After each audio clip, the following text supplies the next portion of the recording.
Good morning. I'm Sana, and you're listening to Let's Grab Coffee on WYXR 91.7 FM. Every Monday morning, I'm joined by experts from across the country who are investigating our most pressing social issues and common curiosities.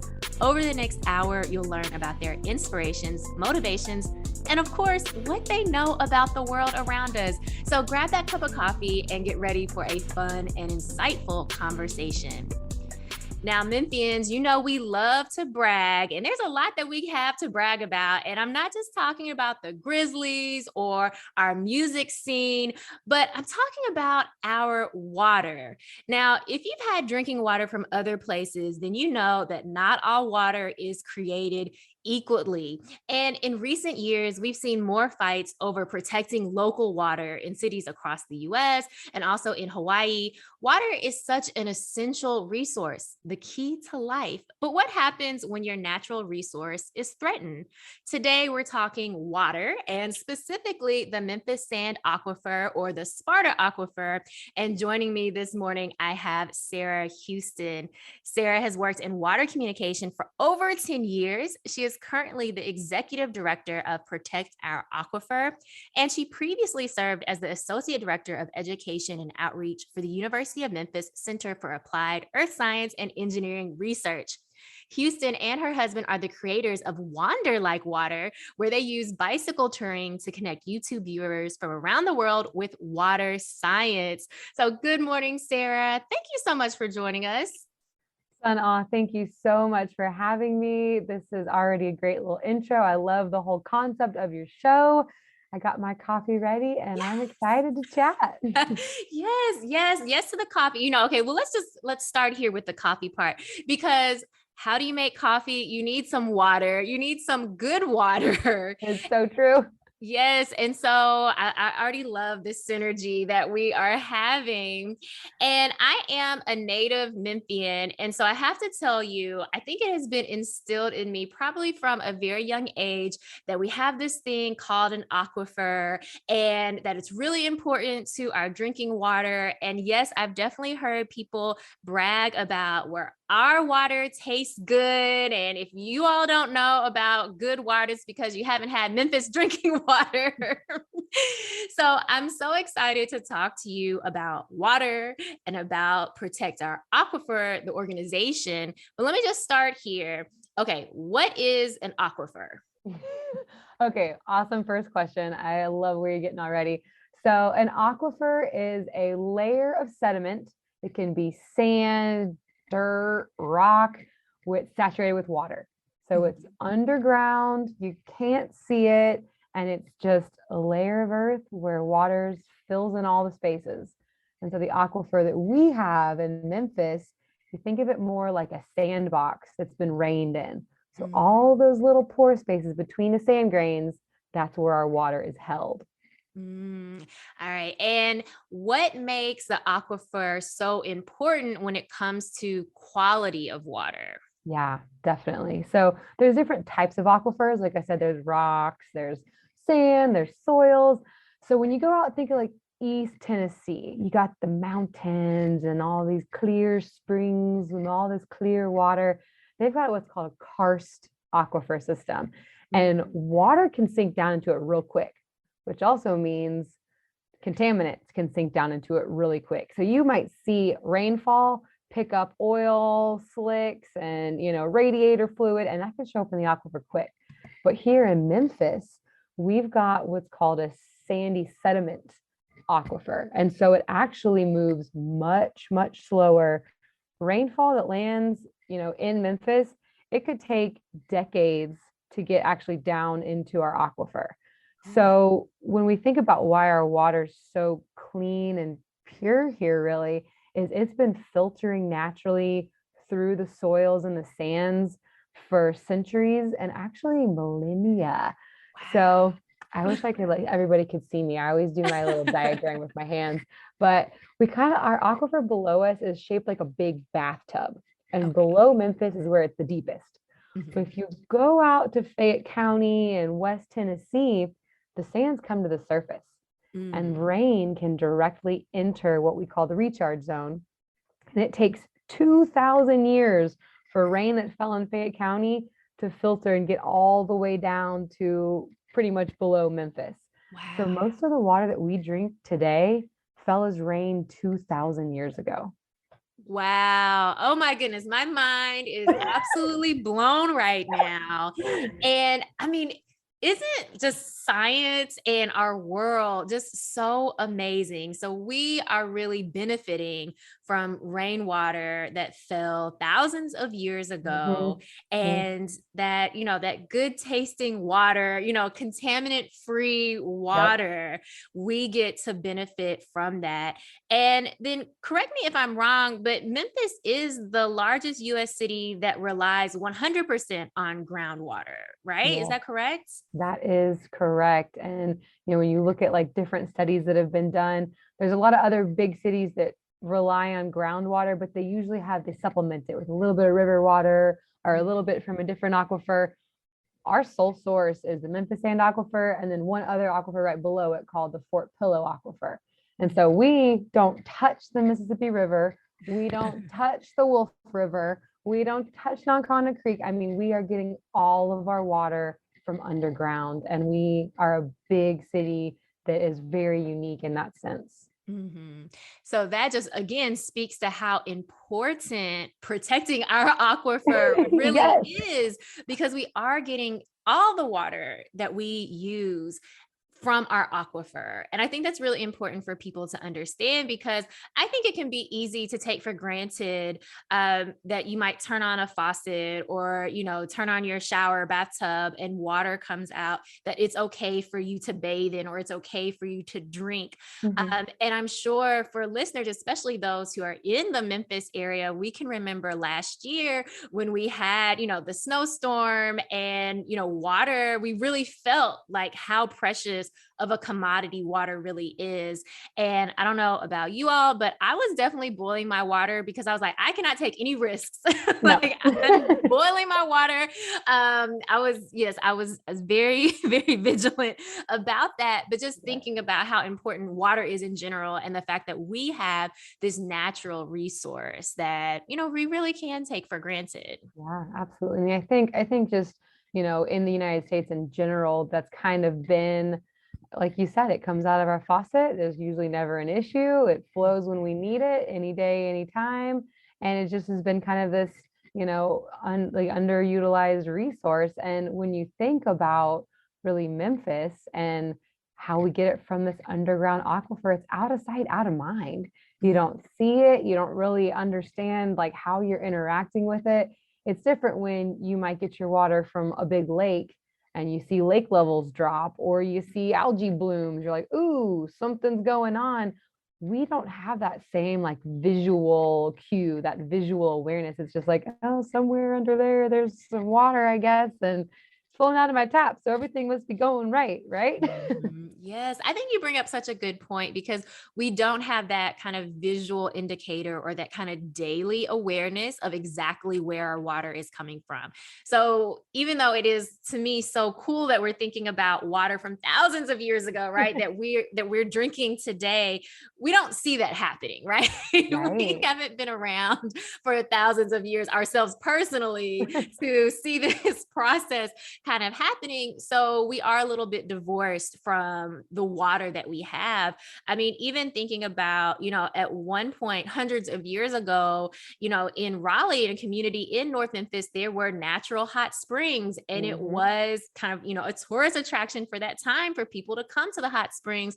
But even that part of our history, most people don't know, because there aren't any hot springs in Mhm. Raleigh, in Memphis right now, Mhm. right? And Right. so And again, just very divorced from kind of yeah. our very rich water history. Yeah, absolutely. I love that you brought that up. Oh my gosh, that was like such a forgotten piece of Memphis history. And it's so interesting because we used to have springs all over Shelby County, all over this area, and they don't flow the way they used to anymore because we've pumped so much from the aquifer and we've dropped the level of the aquifer by 100 feet in some places, and in some places as deep as 125 feet from what the original levels were. So when you don't have that much water in the system anymore, You're not going to have springs where it flows to the surface. And, so we don't have those anymore because we've just pumped so much out of it.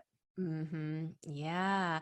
Now since you mentioned how in certain areas, the level may have dropped hundreds of feet because of how we're pumping, but that doesn't mean that we're at risk for not having any more water anytime soon, correct? Right. That is correct. And that's something that's just so interesting about, this corner of the world. We're a very rich water city. We've got the Mississippi River, one of the world's largest rivers at our front door. We've got three major rivers that run across Shelby County. We've got one of the world's most pure, largest aquifer right below us. I mean, like we are looking good in the water situation, but it comes down to quality. The quality of the water is what is really of concern. And, you look at the Mississippi River, every type of chemical you can think of is in that Mississippi River. So Right. we are very fortunate to not have to drink that and, try to treat it. I will say New Orleans, their drinking water is the end of the Mississippi River. That is one of the only places in the world I buy bottled water. Like, Oh, wow. ooh, not just in that 100-year-old water treatment plant with, who knows what's all in there. So, but like to your point though, we aren't really worried about running out of water, but on the quantity side, when you're pumping that much, what can happen is the sands that I spoke of earlier, the sands start to desaturate. So there's no water in there. And what could happen is those sand grains, they collapse on themselves and it leads to land sinking. And Okay. that's called subsidence. And that's where you get issues with, your home foundation, your roadways cracking, you start to see some structural issues because you're getting this land sinking. And so that's an issue that's not necessarily like availability of water, but you are seeing like actual impacts to the land when you over pump. And then I got to throw one more thing in on the quality side. When you lower those levels, that water from our surface can start to sink in faster. And so instead of water coming from the 2,000 years, from Fayette County, it might be coming from just land surface here in Shelby County at as fast a rate as 10, 20, 30 years. And if it's younger water, it's very likely to have some kind of contaminants in it. We've got gas stations with leaking tanks. You've got dry cleaners that back in the day, they just buried their chemicals out back because they didn't have to do anything else. So you have all these little pockets of pollution, and rain and water can pick that up as they travel down to the aquifer. So, conservation is less about having water that we have access to and more about slowing that flow of pollution down to our deeper aquifer. I think that's so important what you said, slowing the pollution, because Yeah. I was just thinking as you were talking, some of the modern conveniences that we have weren't around 1,000 years ago, a couple thousand years Exactly. ago. So it was kind of just this rainwater that was falling and seeping into the ground. Whereas now, as you just mentioned, even some of those factors, right? Mhm. Different businesses, thinking about all the chemicals we use in our Mhm. yards or in our homes, or, Exactly. just all of the technology we have that we don't necessarily dispose of properly, Mhm. all of that impacting the quality of our water. And everything really is connected. Right. And we see Exactly. that in this instance, in the water that we have access to. As you were talking, and I'm talking about how the sand might kind of get more compact and how that then might impact, housing foundations. It made me think about all the potholes we have in Memphis now. Are you telling me this is related? Oh man, sort of actually. I mean, we just have such like sandy sediments. So, you've got your clay and then you've got your sandy sediments, and that stuff just moves around. So especially when you think about like clay, like when it gets wet, it expands. When it gets dry, it shrinks. And that's really hard for concrete to deal with. Concrete's like, I don't shrink and compact like that. I'm just going to crumble. So Okay. yeah, so there's, our soils definitely play a role in our potholes, unfortunately. All right. See, now that was something that has been on my mind a lot recently. And so now I have a little bit of the answer for Yeah. what's going on with our streets. All right. You mentioned about the quality of water. And I think this is a topic that's on not just our minds as Memphians, but even for folks who are maybe listening from out of town or wherever you may be, because we've seen so much activism around water over these past several years. I'm thinking, of course, for a lot of folks, maybe Flint, Michigan might have been one of the more recent time periods when folks really understood like what's going on with water, why it's so important. The infrastructure piece is so important. And thinking about even a Flint, Michigan, where still ongoing water crisis, right? And then, more recently, of course, I'm thinking a lot about Hawaii, because I think it just, blows my mind that you can be an island, but not have, drinkable water or have decreasing availability of drinkable water. And of course, here in Memphis, right? Thinking about the Byhalia pipeline, which currently is stopped. Is that correct? That is correct. It's been canceled. And I'm wondering if you could talk a little bit about the Byhalia pipeline, because I know Protect Our Aquifer was involved, as well as a lot of other community organizations and community residents in really, stopping that. So if you could tell listeners a little bit more about that. Yeah, absolutely. Well, to go back to your points about, all these really around the country, around the world, water issues, the Flint, Michigan situation, I won't get too into the weeds in that. We can talk about it if you want to later, but that really was extremely eye-opening, I think, for just a lot of average people being like, what is coming out of my tap? Like, I don't even question it. And here I've learned that a whole community has been poisoned. And so it led to this, I would say mistrust, but also just like this realization that no one's questioning what's coming out of your tap, in the sense that they really should when you're thinking about ingesting it every day. And so I think that's something that, really helped bring up the awareness of what is going on with our water infrastructure and the water quality. So it's been, critical to the national conversation.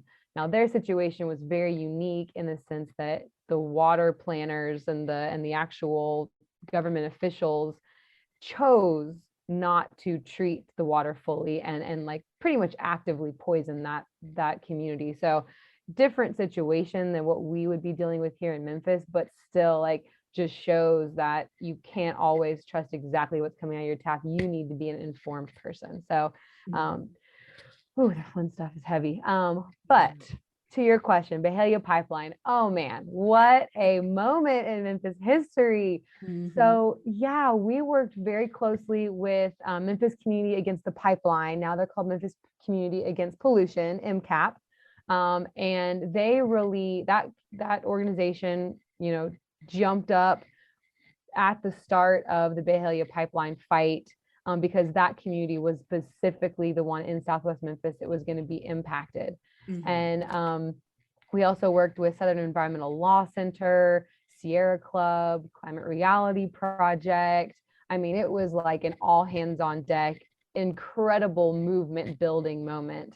And Protect Our Aquifer, we really, got involved. I will say, like, at the time, we didn't have any full-time staff. So it was board run, volunteer run organization at Protect Our Aquifer. And at first, our sentiment was like, oh man, like, how do you stop a multi-billion-dollar oil company? Like, is this even a fight worth fighting? But first big red flag to us was the route of this pipeline, this crude oil pipeline, was supposed to go through the Davis well field. And well fields are areas, usually they're kind of a cluster of a few blocks of a neighborhood where MLGW or other utilities have a bunch of wells kind of clustered together. And those wells are pumping and they go to a treatment station and then they're sent to our homes and businesses. So that well field in Davis well field supplies all of Southwest Memphis with their drinking water. and even the industrial users like a President's Island. And this pipeline was supposed to go right through that well field where there's one well on one side of the pipeline and one well on the other side. And that is not a best management practice. That is something that is explicitly put into zoning law, not here yet, but in other communities that rely on wells, usually you don't put hazardous infrastructure that carries harmful contamination directly next to your water supply. So it was just such a egregious, horrible example. And MLGW did not say you can't do that. They said, why don't you just put some more monitoring equipment and response equipment, and just we'll deal with it if there is an accident, versus saying you can't go through our well field.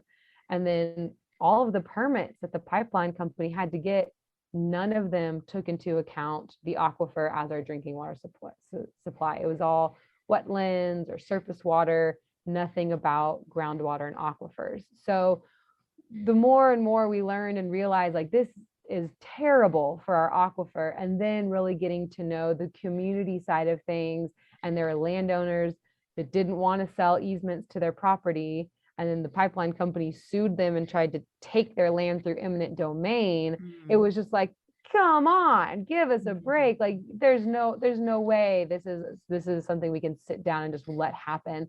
And so that's really was kind of all of these factors coming together. It was like, okay, we got to jump in and take action. And that's really how the whole group kind of came together, and we strategized on so many different fronts. That really was like we were attacking them from all angles. So it really was a really incredible moment in how do you bring a bunch of different groups together with a common goal and a common mission, and fight a multi-billion-dollar company with a bunch of grassroots organizations and win. Yeah. So it was pretty amazing, hard, sleepless nights, really stressful, but like overall, just a really incredible moment. Yes, yes. And, I love that, what you said about a lot of different grassroots organizations, a lot of organizations coming together for this common goal, and very much community led as well, from residents who are in the communities that would have been directly affected with the Byhalia pipeline. And so I think that's so important to build across different groups, right? To come together.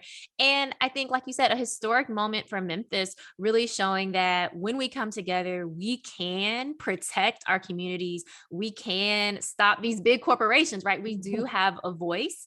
And oftentimes it can seem very overwhelming, right? Even as you mentioned, like, what can we do against this big, multi-million, billion-dollar company? But this really proves what you can do when you're working together.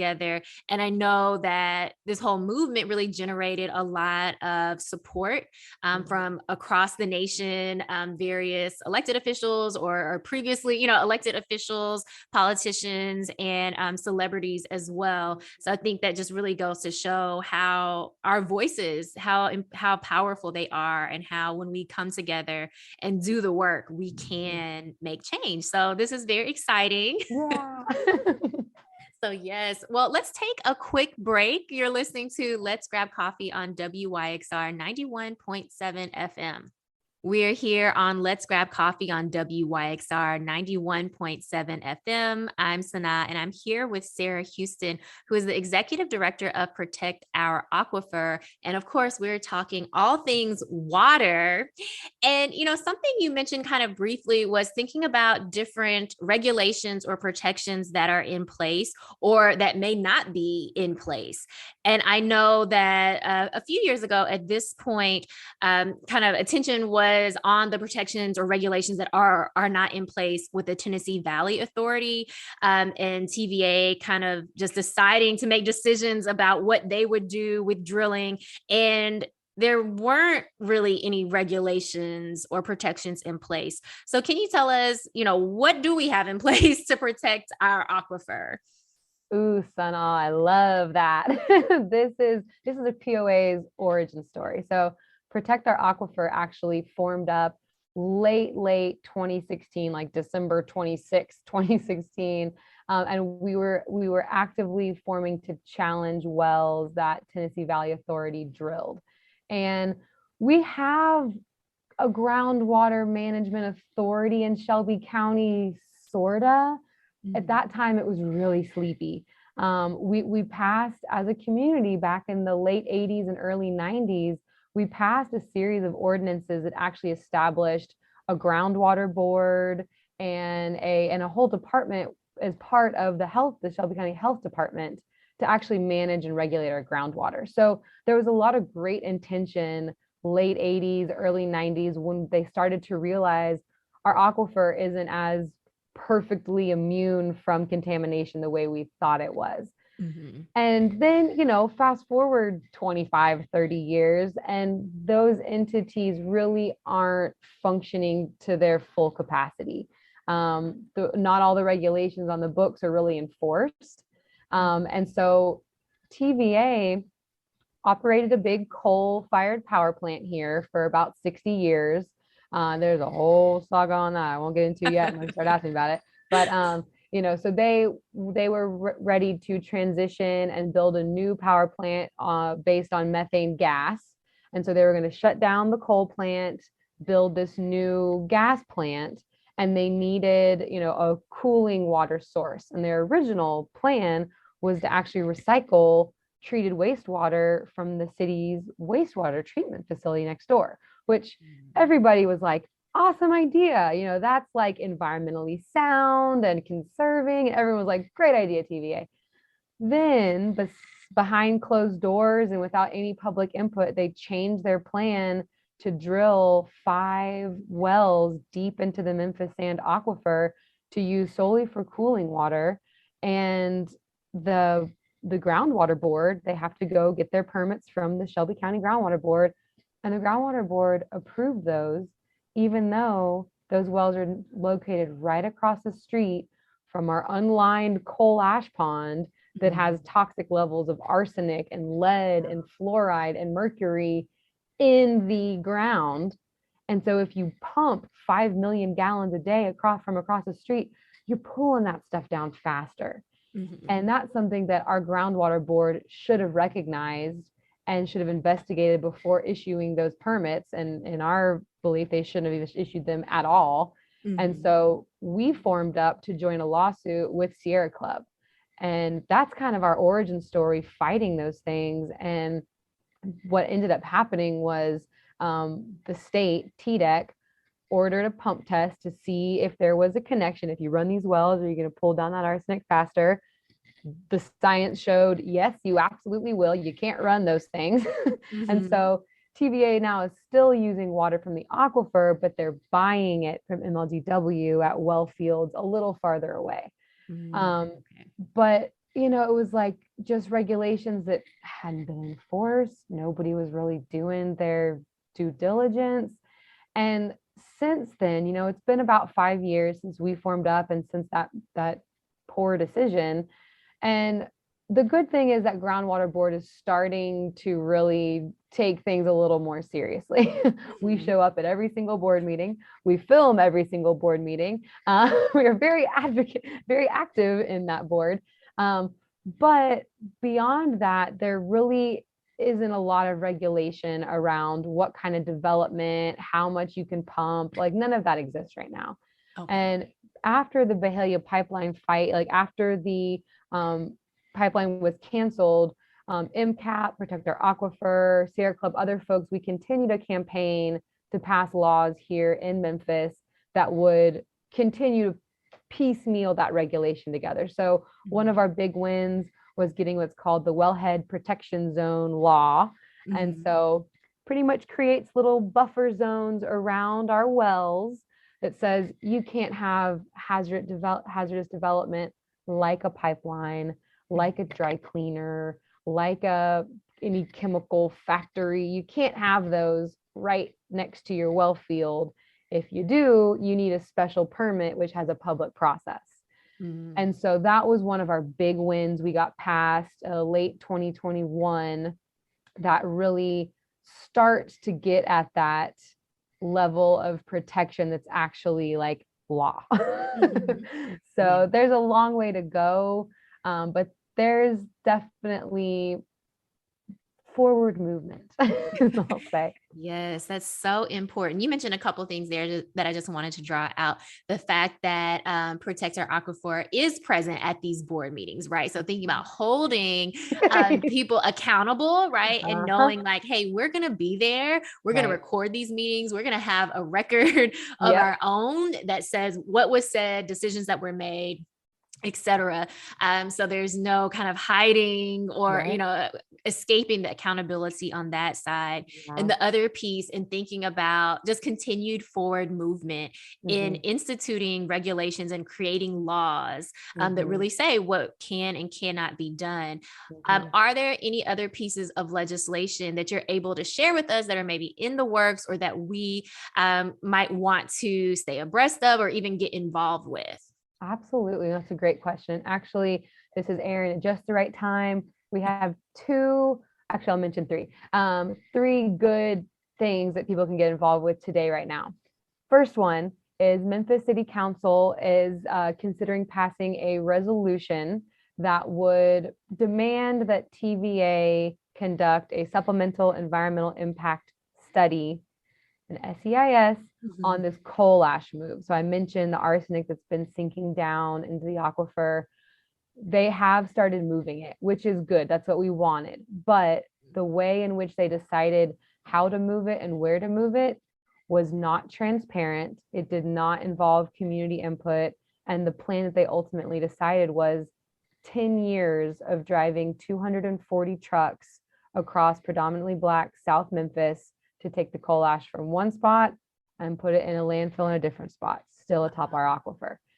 And you could talk all day about what the alternatives are, and that's like a whole thing. But really, our big concern was just how TVA went about this decision-making process. And I'm not going to get into the thousands of pages of technical documents we reviewed, but short end of the story is they received two bids. Pretty sure they picked the cheapest one. And again, you're burdening a community that has been burdened by just the burning of the coal for 60 years. So this city council resolution is going before Memphis City Council on May 10th. And so if anybody wants to go to either mcap.memphiscap.org or protectouraquifer.org, there's ways that you can reach out to our city council members, do a one-click email, and voice support for this resolution. So what that would really do is just give us additional information about the potential impacts to the community and the environment that can allow us more information to put in better measures and maybe mitigate some of those issues. So that's something we've been asking for at TVA for a while, and they continue to say no. And so Memphis City Council is willing, or we hope will pass. So we need your support, but they seem to be willing to put a little bit more heat on TVA to do the right thing. So that's one exciting moment. Excellent. Another one actually is an action you can take today, right now, which is emailing our governor, Governor Bill Lee, to ask him to veto a piece of legislation that was just passed by the House and Senate. And this was one of the big campaigns we had throughout the month of March, where the legislature introduced a bill that was trying to undo all of the laws I just talked about, having the wildlife protection zone and about having crude oil pipeline zoning laws that we fought for after the pipeline was canceled. The legislature attempted to pass a preemption law, so just cancel all local laws. Luckily, the band got back together, the coalition from across the state. We were like, oh, no. And so the good news from that is the bill that was originally introduced has been drastically amended. So now our local laws in Memphis would stand. So we do have some of those protections still on the books, but the language is very ambiguous. It still takes away a city council or county commission's power from passing a resolution, making a statement about fossil fuel infrastructure. And it's just bad law. It's invasive state overreach. And there's ambiguous language that we're worried of oil and gas company could use and try and push a project through, which would lead up in litigation and more, just more pain for the community. So we're asking Bill Lee to veto it, but also just explain why. So that's another action folks can take. Same websites, memphiscap.org or protectouraquifer.org. And there's one-click emails you can take to reach out to Bill Lee and say, we don't want HB 2246 to pass. Yes. So those are two exciting things we got going on this exact moment. And the third one I'll just mention briefly. This is a legacy polluted site called the Defense Depot in South Memphis. It's in the Alcee Ball neighborhood, right off Airways. And it's an old World War II kind of industrial manufacturing site. So they had, any type of chemical you can imagine has been stored at that facility. And then it stayed a big Army logistics hub through the 90s. Wow. And they buried toxic waste there for 50 years. And right now there is a 5-year review open for public comment through the end of May. And so we're working with the local community there and studying a lot of these reports and starting to get some comments together, and folks will have the opportunity to voice their own opinions. Like we'll write up a, super technical letter, but the community has the opportunity to chime in on this too. And what we're really asking for is continued remediation, keep spending money to clean it up because the job's not done. And yeah, that's kind of the main gist of it. But it's a legacy polluted site that has impacted people's health in that neighborhood for generations. And it's a really sad state of affairs. And that pollution has been sinking deeper and deeper into the aquifer and has actually led to multiple MLGW wells being shut down because contamination got to them. So this is an actively polluting our aquifer, and that slow moving water, time's caught up with us. We've been ignoring this stuff for 80 years and the clock's ticking and it's showing up in our wells, and we can't let that happen. Wow. Thank you so much for sharing those opportunities for action. Again, just thinking about, what we do today will impact the future of our water. Yeah. And some in the nearer future and some in, longer term future. And so I think these are 3 actions or 3 issues that folks can really get involved in. And just one more time, could you share the websites where folks can find more information and kind of do some of those easy actions as well? Absolutely. Protectouraquifer.org is that's our site. And so Aquifer is AQUIFER. And so that's, if you go to our Now tab, that's usually where we keep up our kind of current issue campaigns. And then memphiscap.org, that's Memphis Community Against Pollution. They have a Take Action tab as well. And they usually will keep that updated with current events. And so those are 2 sites you can go and check out and follow us on social media. We're on Instagram and Twitter, and Protect Our Aquifer's got a good little social presence. So we'd love to have y'all join the community and learn along with us. Yes, I love that. Thank you so much for sharing that with us. Well, let's take another quick break. You're listening to Let's Grab Coffee on WYXR 91.7 FM. Thanks so much for tuning in. This is Let's Grab Coffee on WYXR 91.7 FM. I'm Sana, and I'm here with Sarah Houston, who is the Executive Director of Protect Our Aquifer. And before the break, Sarah, you shared with us a few different ways that we can all get involved in protecting our aquifer and really being invested in our water source. And that just led me to want to know, how did you get so involved in water preservation and really communicating and sharing with folks, all this great information about water? How did that start for you?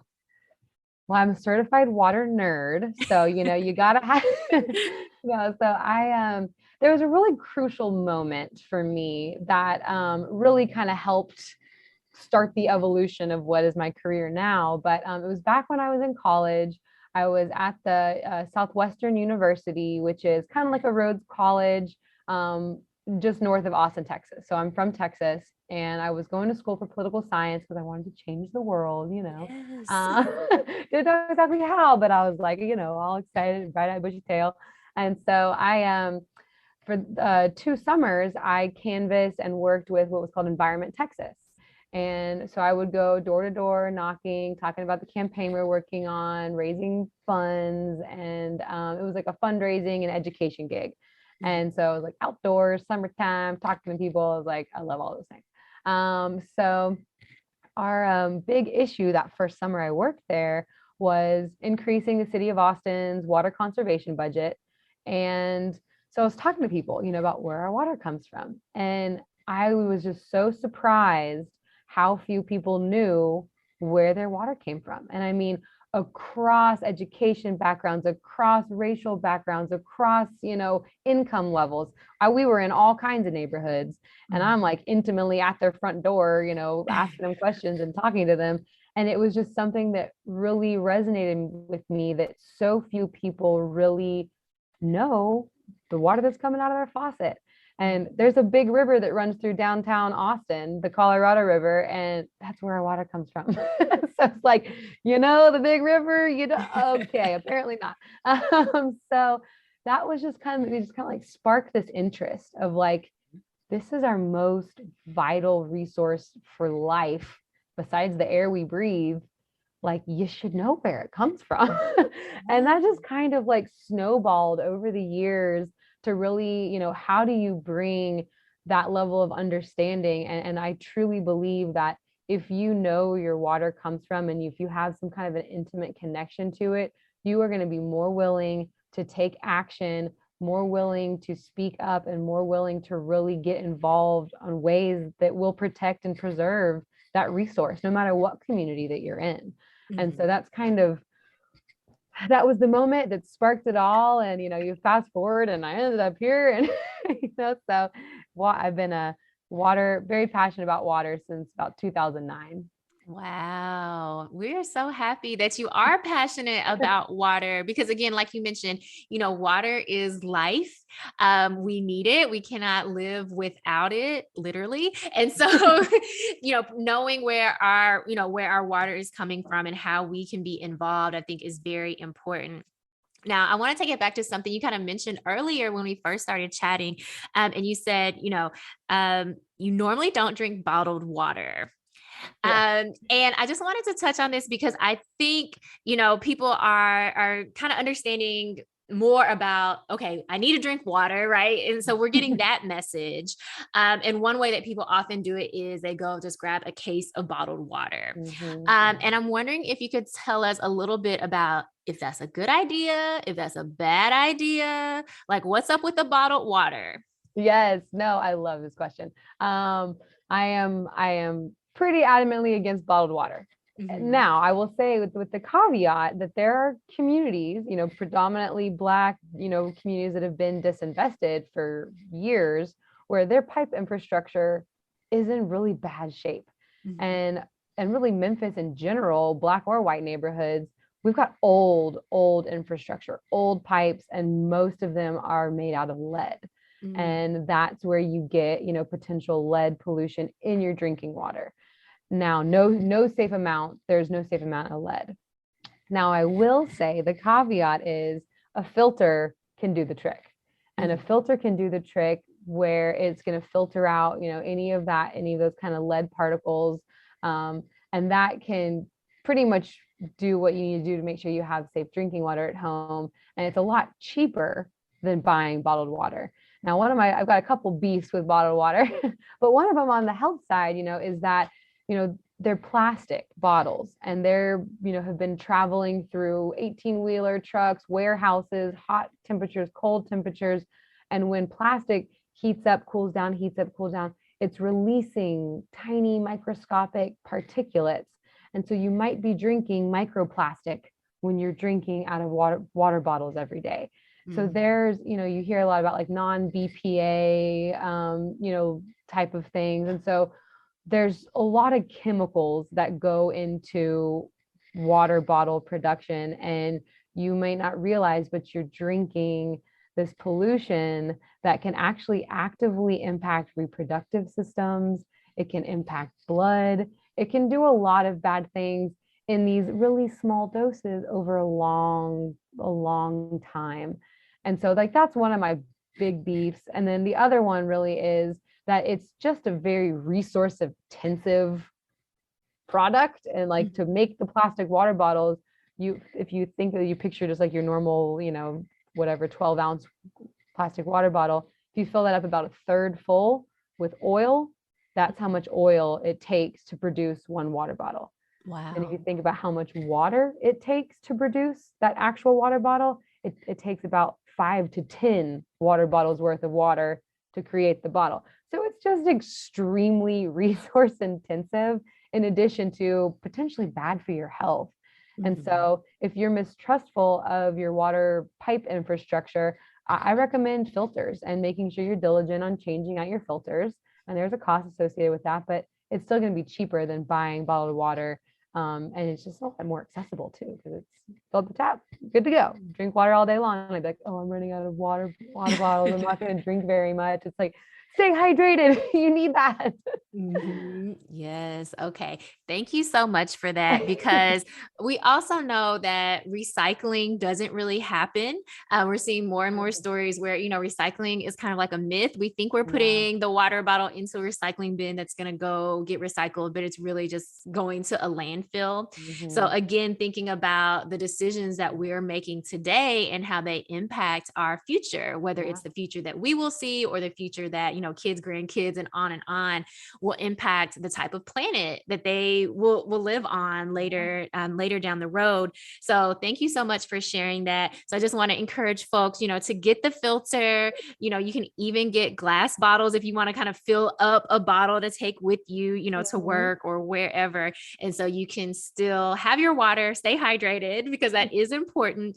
And I know it's going to start getting hot here in Memphis. So hydration will be important, but we can do so in ways that are more beneficial versus destructive. Destructive to our home. Now, I wanted to give you an opportunity to tell us some other ways that we might be able to get involved in water preservation, conservation. You shared with us some great ways to get involved as far as some legislation that's coming up. But what else can we do? And I want to think about, as individuals, what can we do? And then collectively, what can we do as well to make sure that we are protecting our water? Yeah, absolutely. It's a great question. So, there's so many small actions we each can take every single day. And there's things, like if you've got, a yard, don't use a bunch of fertilizers, don't use a bunch of pesticides. Those chemicals, they sink down into the ground, they run off into our streams. And also they're really toxic for you and your pets and your family to breathe. So like, really, if you're gonna need that kind of level of lawn care, look for organic alternatives. That's something that really can, help protect you and your family, and also our water resources around us. So that's a small action that you can do. Also just being mindful of your water use. We're not in any kind of crazy drought-stricken area, but people don't leave your tap on when you're brushing your teeth. Use your wrist, a little flick of the wrist, turns it right back off. Like that kind of thing. When you have many households, multiple people every single day taking those actions, it's a huge saving. It's a huge impact. And I think that's something that you don't think, I'm one person, me, taking my 10-minute, 5-minute showers. What's that really going to do? It's like, well, when you're talking about a city of 600,000 people taking those same actions, that's a lot of water you're going to save every day, every year, that we don't have to pump out of the aquifer. So little things like that really do matter. And I got to say, if you're a handy person that changes your own oil, dispose of your oil properly. Don't pour it down the drain. Don't pour it down the storm sewer. You can take it to an auto zone or, any kind of auto body shop. They'll take your oil for free. So, I definitely, we got to plug that. So yeah, those are just some the little simple things you can do. And if you irrigate your lawn, you got your sprinkler system, watch the weather. If it's going to rain that week, you don't need to run it, just little small things that really do add up. I love that. All these small actions that we really can make a difference. And then, of Mhm. course, those larger actions. So, getting involved in pieces of in legislation and speaking out to your elected officials as well. Well, Sarah, tell our listeners how they can learn more about Protect Our Aquifer and stay up to date on what's happening in the water world. Yes, the water world, my favorite place to be. Um, so you can find us at protectouraquifer.org. We're on Instagram, Twitter, and Facebook, Protect Our Aquifer. You can go onto our website and actually click on the contact button, sign up for our newsletter. We send out once a month, so we're not spamming you. But we usually have a good, juicy newsletter filled with updates and actions you can take, and you're like, what's going on? Um, and you can also request a yard sign. So you've probably seen the blue and white yard signs around town. We provide them free of charge just to kind of show solidarity across the city and really the county. So you can request those online when you sign up for our newsletter. And you can also sign up to volunteer. And we're, as spring's, ramping up, there's a lot more events going on and COVID's letting up. So we're actually like doing stuff out around people. So we definitely are looking for volunteers to really help get out the word and really work with us. So go to our website, Instagram. We would love to see you. Awesome. Well, Sarah, thank you so much for spending some time with us this morning. It was so great to chat with you. Yes, well, Sun Off, thank you so much for having me. I really enjoyed it and my nice cup of coffee as we get ready for the rest of this week. So thank you Yes. so much. And I'm hopeful we can pick a conversation again and talk later. Yes. Thank you. Thank you again to Sarah Houston for joining us this morning. I loved our chat talking about water. Water is so important. And so hopefully this will be your reminder as you're drinking your glass of water today for the actions that you can take to protect our aquifer. We need water and we want our water to be clean and to have good water for generations to come. Well, for today's positive note, I wanted to leave you with this quote that says, "When life places stones in your path, be the water. A persistent drop of water will wear away even the hardest stone." So here's to persistence during this week ahead. Thank you so much for joining me on this beautiful Monday morning. I'm here every Monday at 11 a.m. Let's grab coffee. Let's do it again next week. And if you missed any part of today's conversation, don't worry because you can listen to the replay on WYXR.org or go ahead and subscribe to Let's Grab Coffee in podcast format, available wherever you stream podcasts. I cannot wait to have you back here with me next Monday morning.